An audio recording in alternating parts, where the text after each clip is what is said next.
Hello and welcome back to the Guns on Pegs podcast. This is episode 9. Once again, I'm joined by Chris. Chris, how's it going? I'm very good, George. I'm very good. Enjoying the heat. How about you? Yeah, it's pretty oppressive. I think you've probably had have you not had some rain in Kent today? We've avoided all of it. Have you? Don't tell me you've had some because the garden needs it. No, not yet. I've been watching black clouds pass to the south. Been quite frustrating. Chris, we've got another guest with us today. Tell us a bit about them. Yeah, I'm really excited about this one. Actually, it came off the back of one of our other podcasts we did with Guy Adams. Actually, provoked quite a big response. It's been our most listened to one yet. And a good friend of mine in the shooting world dropped me an email and said, "I need to come on. We need to talk. We need to talk." And so I'm really pleased that we managed to free up some time, find space in our diaries to have with us probably one of the more famous people in the shooting world. I bet you don't like being referred to as that. Charlie Jacoby, welcome. Thank you very much, Chris. No, that's not true. Infamous, notorious, least liked, most shouted at. How about that? Yeah, I'm sure all of the above at different times, but that's usually because you're just up to stuff and creating waves, no doubt. Ubiquitous. Anyway, yes. Well, it's very kind of you to have me on. And I did feel a bit desperate. I mean, I listened to Guy Adams saying his stuff, and I thought it's just there's another version of this. But thank you for letting me on to talk about it a bit later on. Yeah, we'll go into it. Yeah, sure. I mean, there's many arguments, all these different things, and look forward to chatting it through. But first, I think we've got our favourite round, don't we, George? Yeah, that's right, Chris. Charlie, you're the guest. Why don't you tell us what's that you're drinking? Thank you. Right, today, I wonder if you can get this pop. Here we go. Oh, did you hear that? Oh, sounds wine-like. Well done. No, it's not. It wasn't a bottle top. It was a bottle top, exactly. It's a glass bottle with a cork top, and it is called Don Papa, and it's rum. And I'm going for rum, and it's going to go into hold on, little clink. Get that clinking noise. So I'm going to go into a nice brandy glass with that. Not half full.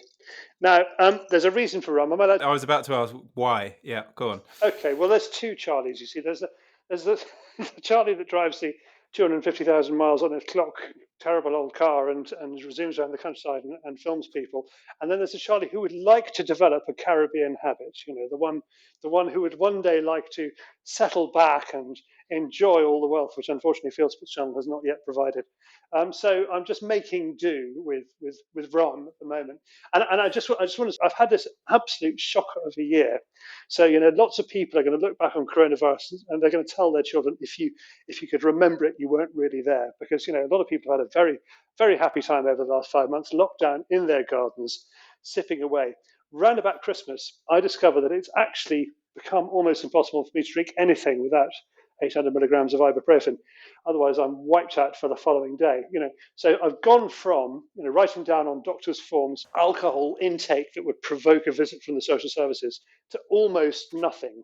So it's a real pleasure to have stocked up on Nurofen and be digging into some good quality rum. Thank you. Brilliant. That's the second time we had rum. I actually bought an Antiguan rum on once for that exact same reason that I drink it like you. You just dream of being somewhere else, don't you? Sand between your toes, exactly. Yeah. He's actually the third person to bring on rum, isn't he? Because if you remember, Chris, one of our early guests, Tim Madams, brought on some Fijian overproof rum and made, what did he call it? A sheer desperation. I'm in such good company then. I mean, he is a proper legend. That's wonderful. Well, he's a local lad to you, isn't he? He is, absolutely, down Exeter way. He certainly is. But what he's done with the Country Food Trust is absolutely stunning. I think that really is one of the great futures for game birds. Hey, just on that point, I've just posted on Instagram, Country Food Trust just delivered its 1.5 millionth meal. So we aimed to deliver 1 million in the first 5 years. We did 500,000 at Christmas with a plan of doing 500,000 this year. And we've done 1 million in 8 months. Brilliant. Superb. Absolutely superb. The growth's brilliant, isn't it? I mean, it's one of those, like you, no doubt, with the start of Fieldsports Channel, when the brand grows, everything sort of picks up and people sort of feel, oh, we should support that charity. Yeah, that's the hindsight version. It's not like that at the time. Yeah, indeed. But I mean, with Country Food Trust, I mean, it's exactly right that it should be doing that, and I can't think, when you're thinking of the several things that we all need to support in the whole area of game, that is one of the great I don't know, legs of our 18-legged stool. It's essential. Good, I'm glad you agree. Chris, what have you got this time? I've gone about as local as I can get. So the field opposite me is an orchard. So I have Turner's Dry Cider from Marden in Kent, made with 100% Kentish apples. So you know when you go to a cider festival or a beer festival and they've got a few ciders on the end, and they're obviously all flat and scrumpy-like or clear, and they've all got that quite distinctive beer festival-y style taste. Does this ring any bells with anyone? Yeah, absolutely. Turner's produce a good cider, but it's one up from that. I mean, it's not gonna. I don't think it's knocking Aspel's yet, but it's lovely and it's really local, and I love supporting local stuff. So that's what I've got. It's just a kind of two fingers to me being in Somerset, because I'm in traditionally the big.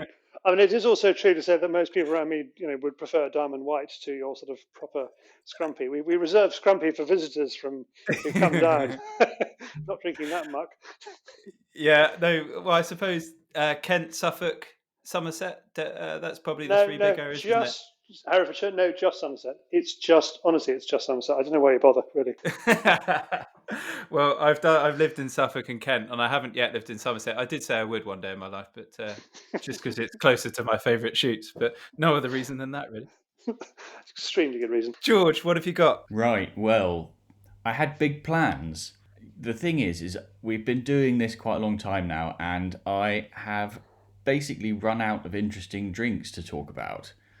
However, I realised that by the time this podcast goes out, I will have been with Guns on Pegs for very nearly exactly a year.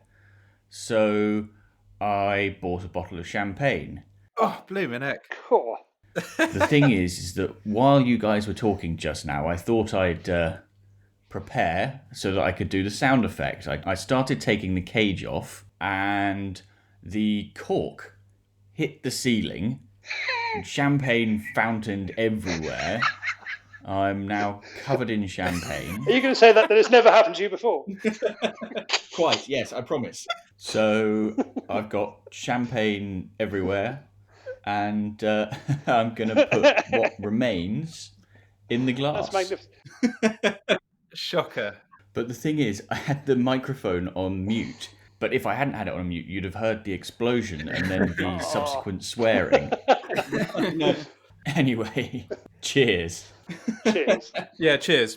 Well, Charlie, so tell us a little bit about yourself and field sports. I think, you started Fieldsports Channel not a dissimilar time to when we sort of found ourselves running this little business, Guns on Pegs. It was. We used to meet up at events. I mean, I think probably first meeting. I can't even remember where we first met, but I suspect we were a tiny bit wary of each other. But yeah, it was the sort of the internet revolution hit shooting.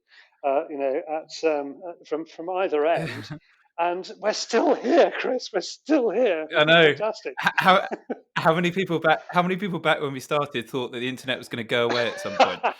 Well, I've been to see a company recently which I think has only just stopped thinking that. So yeah, I think there's still a few old scalps to get, I'm afraid. So tell us a bit about how you got started and why. Okay, well, obviously, I found this begging on the street, desperate for a job. David Wright, my esteemed colleague. No, that's not true. David was a very good quality news producer at ITV, and he was looking around for something else, but he didn't see himself leaving ITV. I mean, at the time, he would have a staff of 5 or 6 to go out and film something. And the reason we met is he booked me as a kind of what's called a presenter's friend or a talking head to go out with him to Croatia to look at how they manage wild boar out there, because he was making a piece about how they manage wild boar in Kent. And we got on very well, and one thing led to another. And in 2008, we sort of thought, well, maybe this is a goer. Let's give it a 1-year run in. And in 2009, on the glorious 12th, exactly 11 years and 1 day from the moment we're recording this to the day, we launched Fieldsports Channel. And there was another guy involved with us at that time, Chris. And I think he couldn't bear us, quite right too. He left after a few years, but since then we've taken on, other people. We've had a reasonable amount of staff join us, and we're now up to, I think, 8 people produce the show each week, all in all, 8 full-time or full-time equivalents. Yeah, I do find it amazing when I get your email on a Wednesday evening and I do sort of look at what's in that show. I quick read your little précis, and I think, how on earth have you put that together since last Wednesday? Well, you must be the guy who's reading the email. That explains that. I'm glad we worked that one out. It's just the most fantastic open goal for television. So I don't understand why British television basically abandoned shooting, hunting sports when you take a narrative, a story, which is what we deal with in the world of the media, and the kind of the hunting narrative, shooting narratives. I set out in the morning, dun, dun, dun, dun, I did this, this, and this, and bang, I got one. That is the perfect story arc. It's just boggles the mind that the BBC could not be interested in that as an idea. Just shows how far the Islington ideological drift has been. So it's been an open goal for us in terms of telling stories, and we're now up to. Am I allowed to boast? Am I allowed to boast? Yeah, go for it. Go for it. Why not? One boast: 7 million viewers watch our program. 7 million individuals whom we can reach via Google watch our videos every 540 days. So there we are. That's awesome. That's really cool. Thank you. Charlie, going back to what Chris was saying about putting the show together each week, I'm interested to know how far in advance you need to plan. How many segments have you got in the can, as it were? Yeah. You mean like here's one we made earlier? Here's one we made earlier, yeah, exactly. I'm going to, I used to answer minutes to a question like that. But I mean, in recent weeks, it's been seconds. There have been moments at which the upload has arrived at YouTube at exactly 8 seconds before 1900 hours on a Wednesday, which is when it goes out. So we are very, very bad at that. One of our staff members, Aaron, is our production editor. He's going to grow grey and old and bald at this rate because he's constantly trying to get us to be at least a week ahead, and we just don't seem to be. One of the good things about that is, it means we are pretty well on point with what's happening in the world. So our news stuff has to go out on the day, really, and there's not very much you can do that far in advance. Shooting is a extremely dynamic sport in terms of not just what we could be doing at the moment, what we're likely to be shooting next week. Just to give you an example, yesterday was the opening of the grouse season, so we couldn't film the grouse shoot yesterday and get it up. That would be too much for us. But we had a lovely time visiting some of the moorland communities and talking to people for whom grouse shooting is a kind of essential part of their life, And then a week before that, we had the roe rut, so we had to do something on that. And I mean, normal years, a week before that, we'd have had the game fair. So there's always something going on. It's a really kind of noisy, active sport to be involved in. That's really true, actually. I mean, we produce our game card on a Wednesday. I say we, George, you do. And yeah, there is often a lot to talk about. I mean, we find ourselves naturally, because of what we do, we're not quite as diverse in topics that you cover. We find ourselves talking about a lot of similar things, but different places. But yeah, there is a lot of news that pops up. I don't know. We try and stay away from the sort of news, hard-hitting stuff because our strapline sort of plan the best days of your life, whereas you have the opportunity to tackle all these really thorny issues because that is what you're there to do. Yeah, I mean, we used to talk, Chris, you and I, 10 years ago about how we were another version of the old idea of the shooting magazine.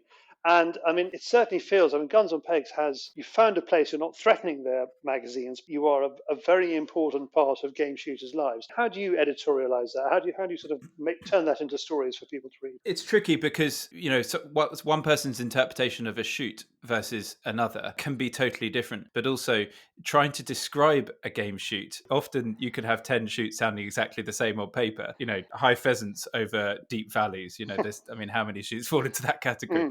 You have to really find the bits that make us excited about those shoots, I think. Why is it that you go back to that shoot? Is it the host? Is it the setting? Is it the sort of the bit around the edge? That's really what sets people apart.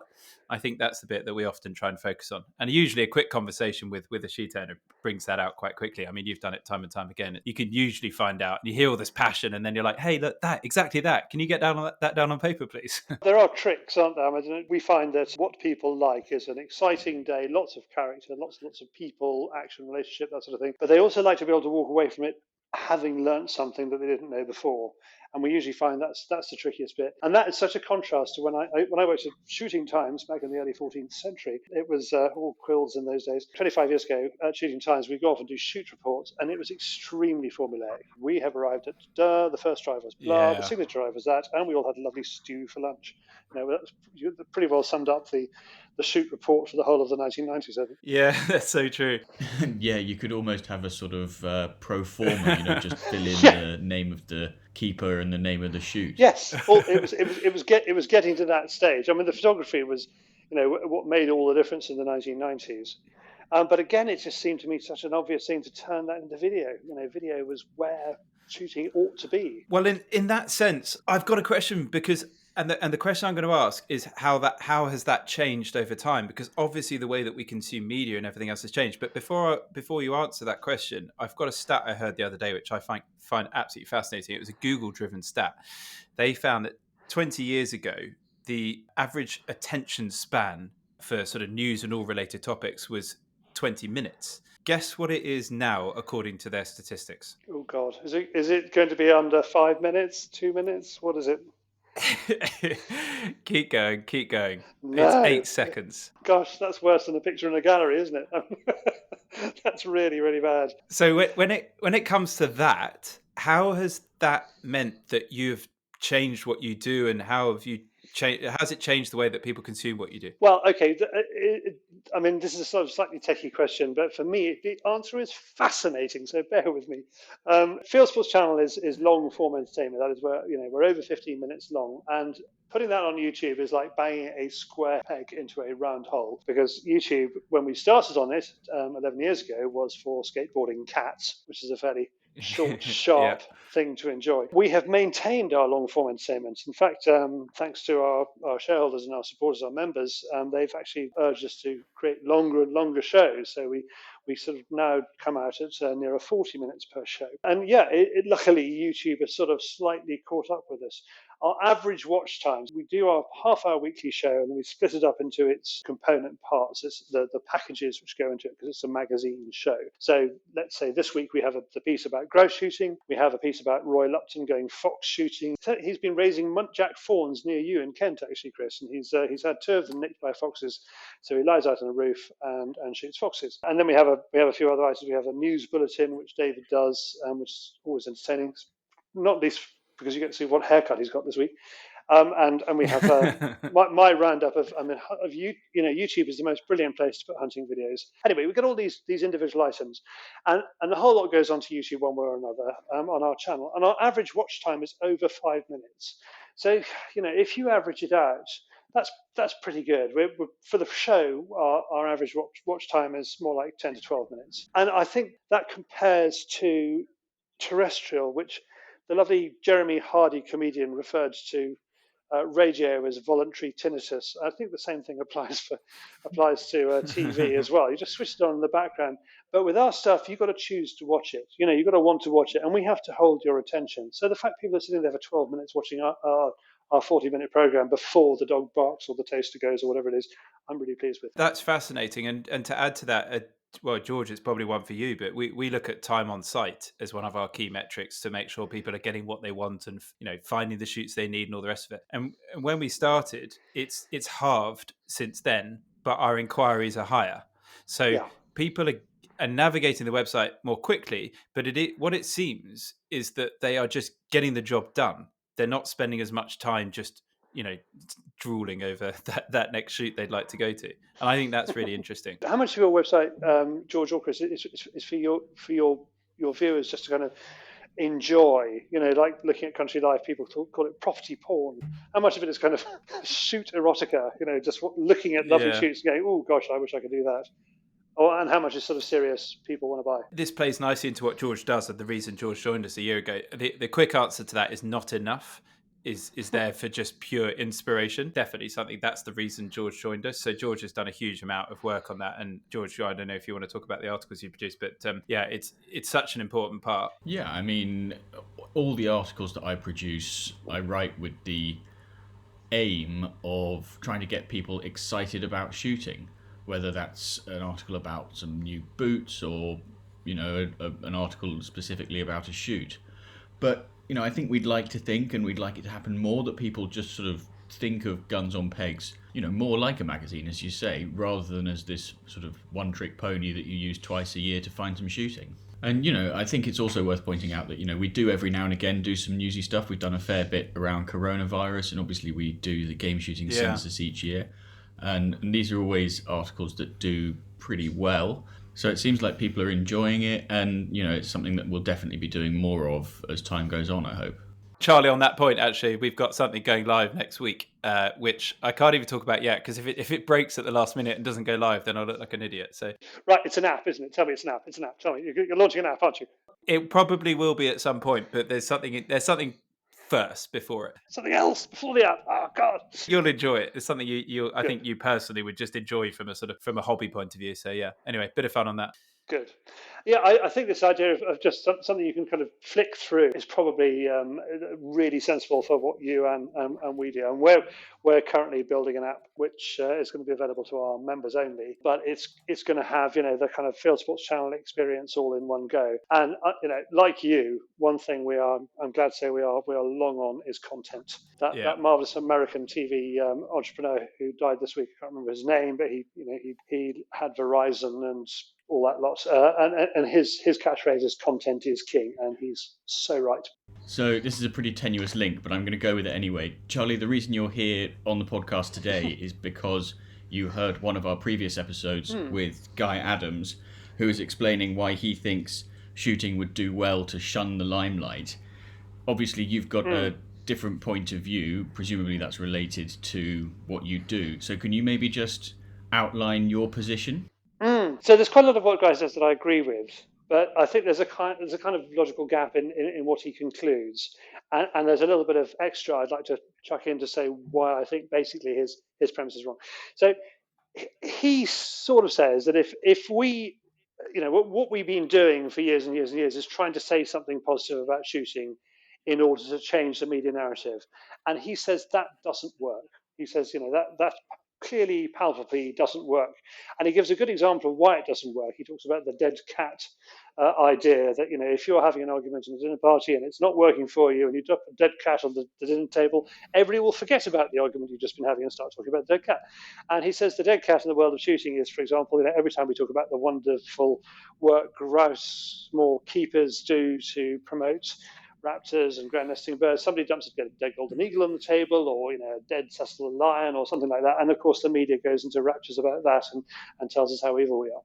So that's his kind of his main line, and then he says lots of things which are absolutely correct. I think he talks about how under no circumstances must we persecute birds of prey.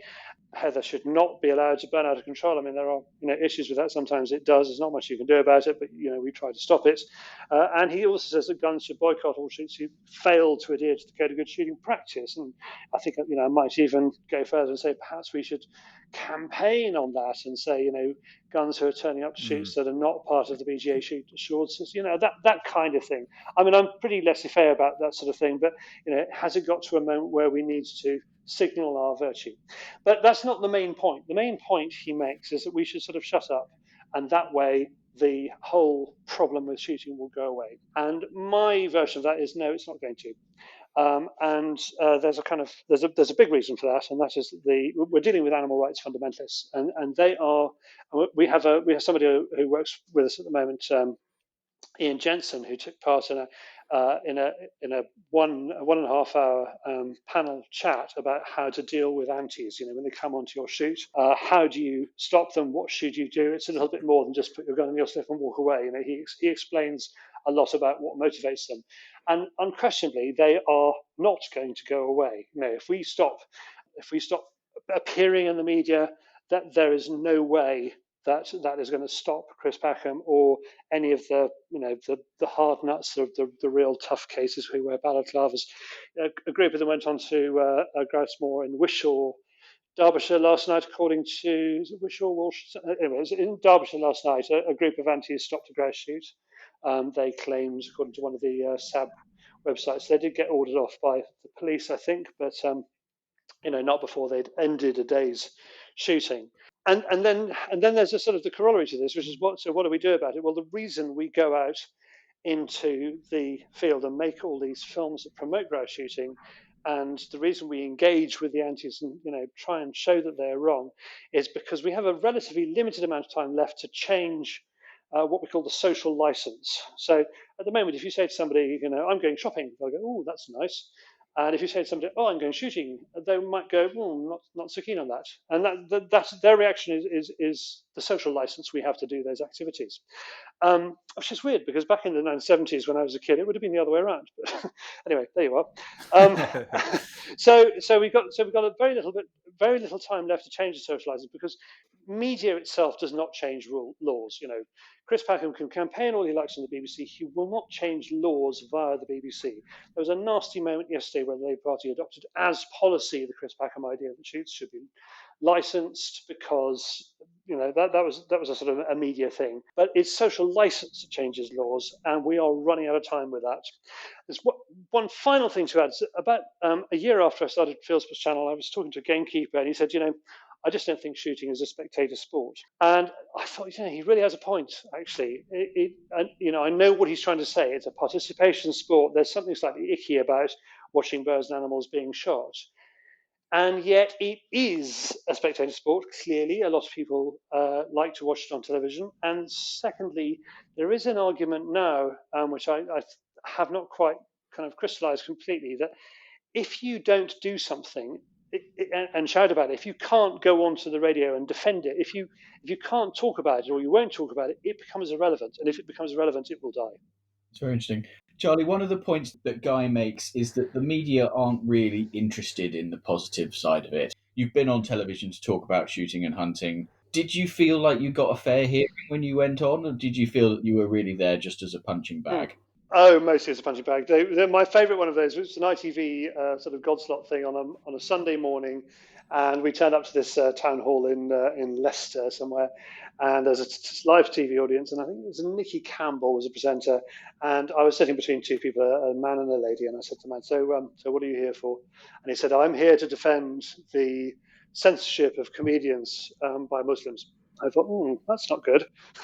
So I turned to the lady on my right and said, well, what are you here for? She said, I'm here to defend paedophiles amongst the priesthood. But no, okay, I get this. I'm in a really bad row here. And it was a bit like, the Circus Maximus. We were thrown to the lions, nothing we could do about it. Yeah, so that definitely happens. But the thing about media is it's not quite the kind of plastic show that it looks like. So can I just talk a little bit about the last year's debacle over the Game Fair and the Bird Fair? Would that be okay? Definitely. Last year we were going to ambush Chris Packham.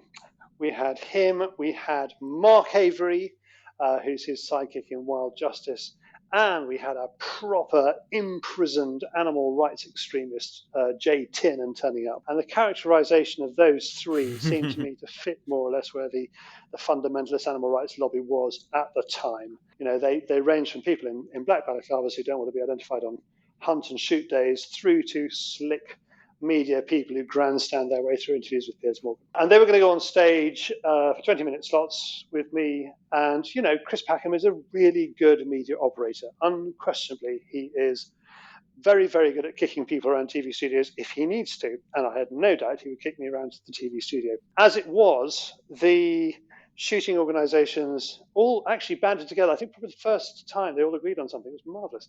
And agreed that I shouldn't be allowed to do that. And the Game Fair folded up and said, OK, can't do that, and so we didn't have them there. The reason for doing it was partly to characterise them as alongside Jay Tinnan, the bloke who'd been in prison for animal rights, but it was also partly because it would allow us for the first time to own the media about the arguments. Up to now, all we've had is what the BBC or the ITV or whoever it is have put out. So when Chris very generously said, come along to the Bird Fair, our first question was, can we film it? He said, yes. We said, absolutely. And then we had our debate there, and it's on Fieldsports Channel, and you can see it. And, he basically, hits me with it's like watching a really unfair boxing match, and he hits me very, very hard several times, and I get counted out. But I own the media. I own the media where he spills all his little fibs about how Muirburn destroys the ozone layer by releasing gases from peat, and about how moors are drained to damnation, and how there are, there's no wildlife, all the moors are deserts, and all that kind of thing. And there's a little bit of a kind of a good thing going on there. I think he must have said to the people I was on stage with, again, Mark Avery, and also his second sidekick, Ruth Tingay, he must have said to them, "Don't bully Charlie," because on television, David and Goliath, David always wins. If you bully the person there, then you will look awful. And those two are not quite as slick as Chris, and they couldn't resist it. So got a bit of bullying in, and I got a tiny bit of sympathy, not from the room. I mean, it was like a cult. There were 700 people in that tent, and they thought he was magnificent. So we end up with a piece of media which we can then take and chop up and get answered properly. And this is the really crucial bit. So we have Chris Beckham telling one of his fibs. We have a proper scientist saying, no, that's a complete lie, and this is the reality. And if you're in the BBC and you're researching grouse shooting and you want to do your kind of panorama special on how awful it is, death in the moors or whatever you want to do, you will have to see this piece of media. It's in the public space that is YouTube. This has always been the disadvantage of having shooting magazines. They are for shooting people. We get to operate in the wider media, and you will see this and you will know that you will not be able to. I mean, I don't think the BBC is as biased as people think they are. I just think they're ignorant. They have a kind of an urban slant. That's what they're like. So they will not be able to just take what Chris tells them as read. And you see this happening over and over again. This morning on the Radio 4 News, as listened to, if not taken part in by British cabinet ministers, there was a story saying a golden eagle had hatched on an estate in Scotland owned by, and they didn't say owned by Trees for Life because that would have shown where the press release came from. And they literally said the golden eagle chick has fledged from this estate, and the owner is nervous that it will be killed by local grouse moors. And you thought, how did you kind of lump a smear against grouse moors into a story about a golden eagle, a bird of population least concern, fledging a chick? I mean, what's going on? So this is how we change. This is how we change the narrative. How we change. How we improve the social license in our favour. So I've got a question, because I think there's a bit of a theme on what you're saying here, which is, if I watched that bird fair piece you did with the edits. I actually watched it with my other half, and I was on the train, and she was like, "Is this what you do on a daily basis? Is this the stuff you're involved with? I can't take it." And I was like, "Yeah, I suppose it is. I'm a bit immune to it now, but yes, it's rather stressful, isn't it?" Anyway, we were watching that, and I did like what you did there with the edits, and obviously questioning what he did. But I suppose the difference between that production as a short piece or film or whatever you want to call it, as opposed to some of the other stuff that goes out on social media from someone who doesn't quite think about who's going to watch it so much, is vast. And maybe that is what Guy could be alluding to, because that maybe is a bit of a different question, maybe. Well, okay. I mean, so take my mate Larissa Switlick from Florida, who is this kind of cool, laid-back Florida girl, and she goes to Scotland and she shoots a goat, and she posts a picture on the internet of her shooting a goat, and it sits there for a couple of months and nobody takes a second glance at it. But unquestionably, she's wearing camo, and she says things like, I'm a real marksman, and stuff that we wouldn't necessarily say. So, I mean, one of the problems we have in the whole world of hunting and shooting is there's no global consensus on hunting and shooting. We've done quite a lot in China, and they like to wound things in China because it keeps them fresh on the way to the kitchen, which is, in China, perfectly acceptable. We don't like that at all. And in America, they like to go to Africa to decorate their houses, which I think, more or less we can just about understand, but not really. And then we explain to an American that we like to walk slowly towards pheasants until they fly over guns, and they go, "You must be nuts. That that's not hunting." So my buddy Larissa posts a picture of a goat, and 2 months later, one of the newspapers says, "Isn't it awful? There's an American woman in camo calling herself a marksman and shooting a goat." And there's this huge swathe of stuff, including politicians getting involved and, expending political capital, including Michael Russell, MSP, who had ordered the estates to shoot the goats. Even he condemned it and said, "We need a ban on this kind of thing." It's like, "We need a ban on the thing I've just ordered you to do." I mean, it was perfectly illogical. But do you mean that kind of picture should not be allowed on on, should not be encouraged. Is that what you mean? If I recall that situation, I think there was two versions of events on that photo. And I think one was slightly more disrespectful than the other and might have been involved. I don't know. I can't remember that particular case that well. But I think that we just have to be careful about what we post. But I think that there's always a place for doing what you were describing at the bird fair. I just think my stance on this is like, be super careful. And just, I think when we have, I don't know, the bits that maybe get me are kills. I've got to disagree with you, Chris. I'm sorry. I think on this one, because, and I'll just give you a couple of quick examples of why. So when Cecil the Lion came out, there's a considerable weight of thinking amongst Safari Club International, which is a big organisation in the United States, that the whole Cecil the Lion problem came about because the political lobby they use in Washington screwed it up. And I can't, you can give that credence or not, but I'll give you a very good example of two good examples of where we completely cocked it up in exactly the same way. And I think this is the rot. So going back to, do you remember the Exmoor Emperor? This is probably before you were born. Okay. It was about 2 years ago. Oh, yeah, that's right. Okay, the Exmoor Emperor. So I'm very old. So the Exmoor Emperor, Johnny puts his face up on Exmoor, says, "Oh, big old stag's being shot. I'm very disgusted." And that makes the newspapers. Day one, somebody shot a big old stag. Johnny says, "I reckon it's probably one of the biggest stags on Exmoor."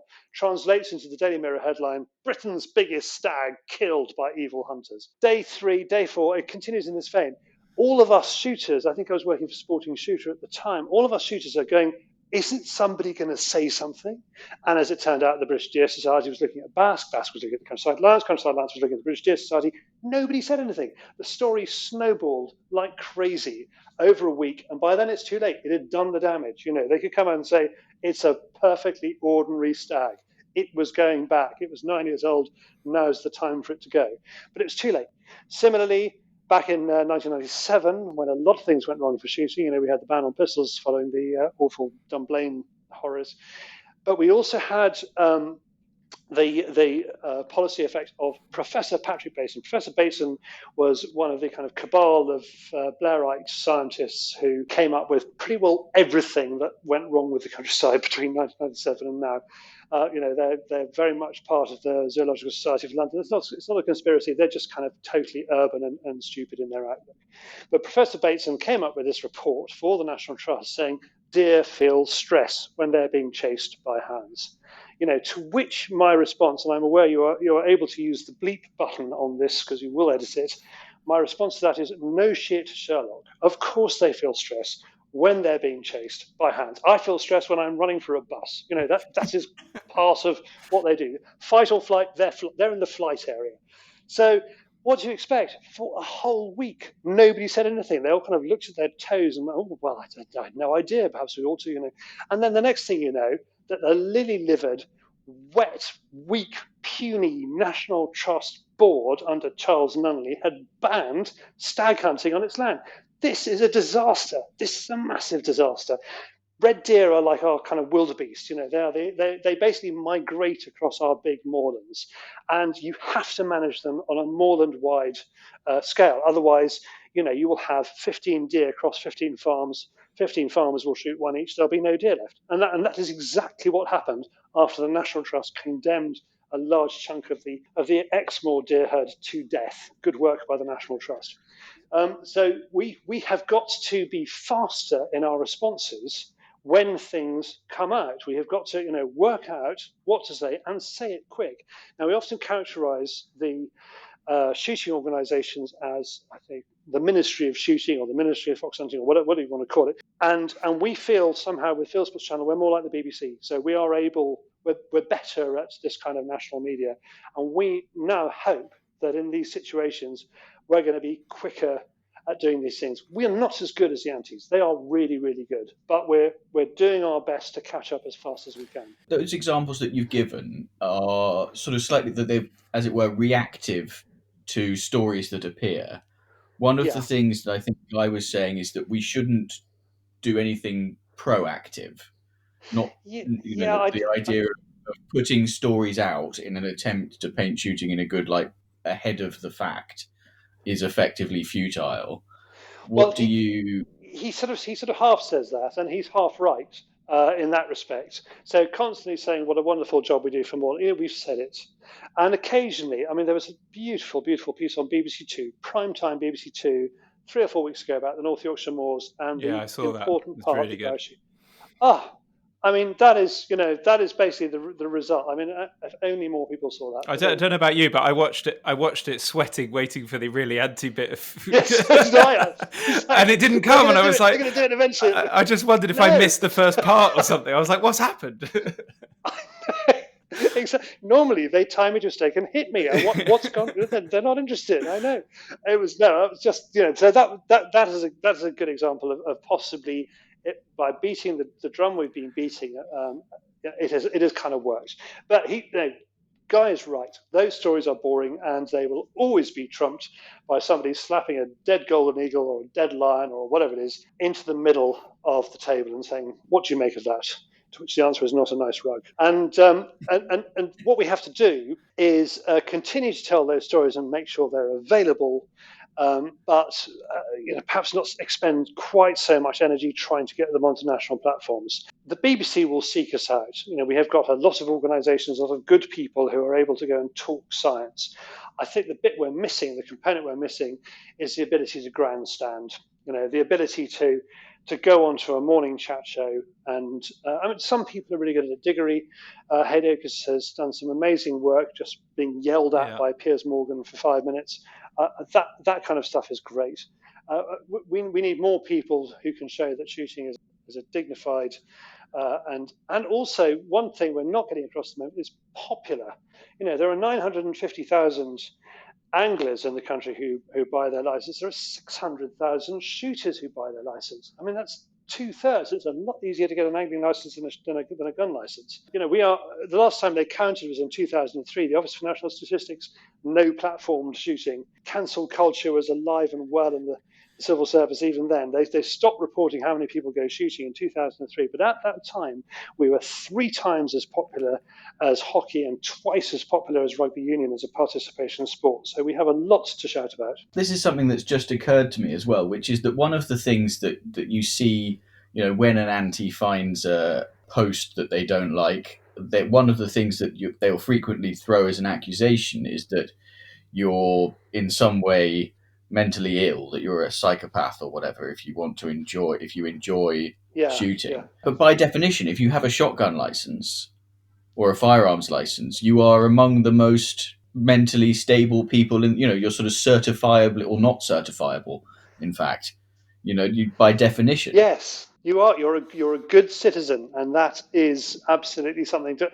Again, it's not a very sexy story. You sometimes see the world turned upside down with the media. So normally, I'd expect to be evil fox shooter slaughters poor little fox. And there was a program called Urban Foxes Live, which I did with Brian May, and he wanted to characterize me as that. That's another good example. Actually, there were four of them versus one of me, and he realized that I was being bullied and went. He tried to get the others to stop bullying me because it just didn't look good on television to kind of allow me to have my say. But then the Sun carried a story about a vet surgeon we covered years and years ago who had shot a fox because it had killed his parents' cat. And the language was completely reversed. They talk about what a wonderful guy he was and, how that fox was a dangerous menace, threat to the community and poor little putty cat and all that stuff. It is entirely a question of how you frame the story. There is a general laziness in British journalism, and I should know because I have spent more than 30 years in the shallow end of British media, splashing around by water wings, and if they can just basically repeat a story or repeat the narrative arc of a story that somebody else has printed, they won't get fired. And there's one thing that journalists really want to do, and that's come into work on Monday. That is not get fired for something they've written. It's so true. We're going to see a slight change in how that goes over the next couple of years, which I'm quite pleased about. And I think this is an opportunity for us. We have one massive media organisation in this country up until the end of last year. It dominated everything we did, the BBC, to the point where nobody would print anything, publish anything, broadcast anything unless it was broadly speaking in line with what the BBC had just said, because they knew that they wouldn't get fired. Fair enough. Now, the BBC is about to become the fourth biggest media organisation in the UK putting out news media. So we've got Apple, Netflix, Google is likely to launch YouTube TV over here. Those three could give us a much, much wider base rather than the kind of Notting Hill dinner party that we've been going for at the moment of cultural value, and we could probably use that. That's really interesting, and I suppose I'd just like to sort of ask something a bit topical about what's been going on at the moment, and given what you've said about Chris Packham and antis and things like that, there's been a bit of discussion recently about a piece that he wrote in Fieldsports magazine and the response to that from Basque. And I just wondered what your thoughts are. Maybe you could summarise just a little bit of that for those that haven't actually read that piece just yet. Yeah, sure. So Packham wrote in Fieldsports magazine, and there was a really powerful interview with, is it Owen Williams, the bird watcher, who supports or it comes across as supporting grouse shooting. And so there were two pieces. One was the Owen's piece, and the other was Packham's manifesto for how he would like his what I would characterise as terms of surrender. He would like us to adopt. Fieldsports magazine was his kind of railway carriage at Versailles, I think, and he cast us as the Germans. So the 6-point plan for surrender includes things like we voluntarily ban driven grouse shooting because he says there's no future. Now, obviously, we'd have a few problems with that. And one thing Packham is brilliant at in the media, I think, is packing sort of 3 or 4 little minor points into a major point and following it through with a kind of Iron Man type punch. And in amongst the stuff you will read there, he tries very hard to marginalise the shooting organisations. He appeals to you, the reader of Fieldsports magazine. You are the one I'm trying to reach. You're the true shooter. All these Basques and these GWCTs, they're just crazy people. Don't fund them. He goes for divide and conquer in a big way. I love the Owen piece because there's lots of questions he can't answer on his kind of bigger, fatter porcupines. But I would say that I don't agree with the way the whole thing has been framed, unless there is something I'm missing here, which is very possible because I can be as dim as a Tok H bulb too. But I think what Packham wanted to do, what he wants to do, is say, I tried to talk to shooting. Shooting would not listen to me. So it doesn't really matter what he writes in the magazine. He wants the effect for him to be able to go back to the media at a later date. I tried to talk to them. They won't listen. It's up to you guys. Nicola Sturgeon in Scotland, Carrie Simmons, who runs wildlife policy out of Number 10. It's up to you to ban these things for me. And I think that unfortunately it puts us in a bad position. So getting him into the magazine then was like was almost a sort of slightly naive, would you say then? But maybe with the best of intentions, but not realizing how he was going to play this situation because he's just such a professional at it. So I'm really embarrassed. The publisher and I have been trying. The publisher of the magazine and I have been trying to talk to each other for the last couple of weeks, and I haven't managed to do that. But and I'm sure the publisher. If you should get the publisher Simon Barr on next time to explain what his thinking was. But I'm going to, just like Guy Adams put up a proposition I'm keen to knock down. I'm going to put up a proposition which I hope Simon can knock down, but I think it is likely that that this was not thought through to the point where there was possibly a policy problem. Now, the way around that problem, which we have been trying to enact at our end, is to point out, before he gets a chance to point it out, that Packham won't listen to us. So we have been paddling like crazy underwater to get media out there to say, we tried to talk to Packham, we tried to tell him like it is, and he just won't listen, which is exactly the argument he's going to use against us. I'm not sure how successful that's been, but again, some BBC researcher might pick it up and might say, okay, well, we won't take what Chris says totally as read. We will, we'll be able to mitigate it a little bit in this way too. We might be lucky. We'll see. Were your key takeaways? The key takeaways are positive.